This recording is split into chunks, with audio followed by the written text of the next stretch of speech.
मुसलमान आ जाए, ईसाई आ जाए, मिटा नहीं सकते। कितने समय से मिटाने की कोशिश कर रहे हैं लेकिन मिटा नहीं पाए, अभी भी नहीं मिटा पाएंगे। क्यों पता है?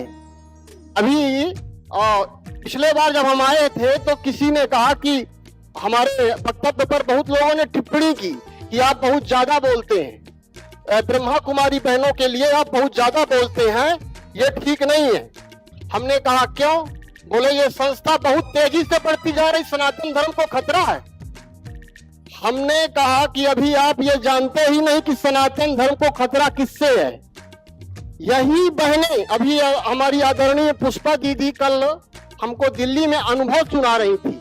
एक बुद्ध हुए जिन्होंने क्या एक अंगुली माल को डाकू से बुद्ध बना दिया, उसकी कहानी पूरा विश्व गाता है। इन 40,000 बहनों ने पता नहीं लाखों अंगुली मालों को डाकू से बुद्ध बना दिया, उनकी कोई महिमा नहीं करता।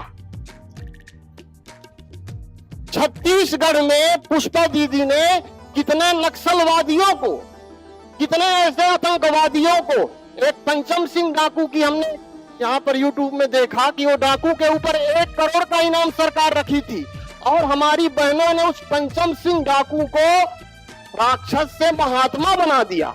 अब इनसे बड़ा बुद्ध कोई होगा? लेकिन नहीं, हमारे भारत में मातृशक्ति को हमेशा सेकंड में रखा गया, फर्स्ट में नहीं रखा गया। ये मुझे बहुत बड़ा दुख है इस चीज का। और कल हम ये बात कहना चाहते थे कि ये महाकुंभ में इन बहनों ने हम महात्माओं संतों को बुला करके हमारे ऊपर बड़ी कृपा की है। ये हमारे ऊपर कोई इनका एहसान नहीं, बड़ी कृपा है कि हम इनके सामने आए। माता प्रथम गुरु होती है और भारत को भी माता कहा जाता है, इसीलिए यदि विश्व गुरु भारत को बनना है तो हमें विश्व गुरु बनाने के लिए भारत माताओं का, जो अपने जीवन को पवित्र बना के परमात्मा के बताए हुए मार्ग में चल करके, भगवान को मानने वाले 90 करोड़ सनातनी हैं, और भी ज्यादा हो सकते हैं, लेकिन भगवान की मानने वाले केवल ये 40-50 हजार जो लोग हैं, इन्होंने 20 लाख लोग ऐसे तैयार किए जो भगवान को भी मानते हैं और भगवान की भी मानते हैं।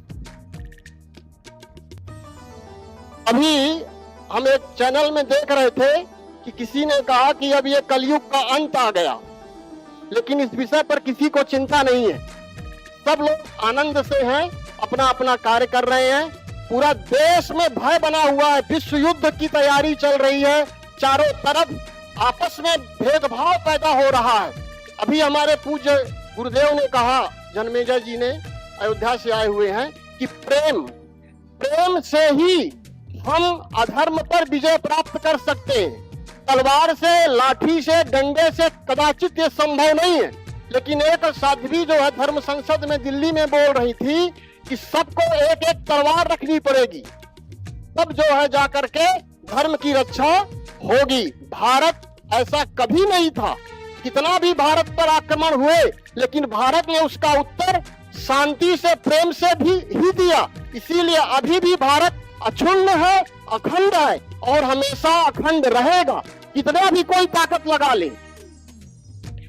अंत में समय का अभाव है, दिल में बहुत उत्कंठा है कि अपनी इन प्यारी माताओं को, जिन्होंने भारत को पावन बनाने के लिए अपना सर्वस्व समर्पित कर दिया। एक पुरुष के लिए साधु संत बनना भारत में कोई बड़ी बात नहीं है, बहुत सरल बात है, लेकिन एक नारी को साधु संत बनना, और इस समाज में जहां नारी को दासी बना के रखा है समाज में, ऐसे में ये आबू के बाबू ब्रह्मा बाबा के द्वारा ऐसी सफेद वस्त्र में ऐसी इतनी बड़ी टीम खड़ी कर दी है कि अब भारत को विश्व गुरु बनने से कोई रोक नहीं सकता। अंत में एक बात और कहेंगे, किसी ने कहा कि कल्कि अवतार हो गया है, और कोई कह रहे हैं कल्कि अवतार होने वाला है। 24 अवतारों में अंतिम में कलयुग के लिए, कल्कि अवतार के लिए वर्णन है शास्त्रों में, वो भी राजस्थान में ही वर्णन है कि राजस्थान में ही संभल ग्राम में भगवान कल्कि का अवतार होगा। लेकिन हमने जो जाना कल्कि मतलब क्या, आज मुरली सुन रहे थे, आदरणीय दीदी हमें मुरली सुना रही थी। बाबा उस मुरली में क्या कहे कि बाबा कल की बात करते हैं, जो बीता हुआ कल और आने वाला कल।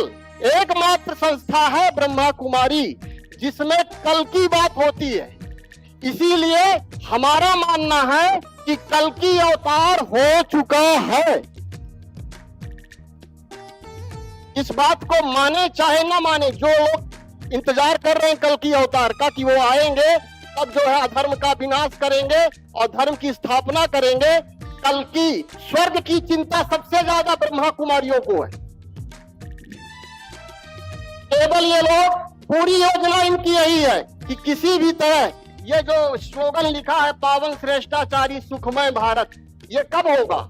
जब हम देवता बनेंगे तभी होगा। ऐसा संभव ही नहीं है कि जो बिना देवता के, पावन भी देवता होते हैं, श्रेष्ठाचारी भी देवता होते हैं और सुखमय भी देवता होते हैं। इसीलिए ये देवता बनाने की यहाँ पर फैक्ट्री है। जयपुर मूर्ति भंडार, राजस्थान मूर्ति के लिए फेमस है और यहाँ ही मूर्ति बनेगी। और मूर्ति बनाने वाला आ गया है कल की अवतार लेकर के। और कल की अवतार की एक विशेषता है, सफेद घोड़े में बैठेगा कल की अवतार और ये सफेद वस्त्र में वही बैठ करके पूरे विश्व में धर्म की ध्वजा फहरा रहा है। इसीलिए तो मैं तो मान लिया कि कल की अवतार है।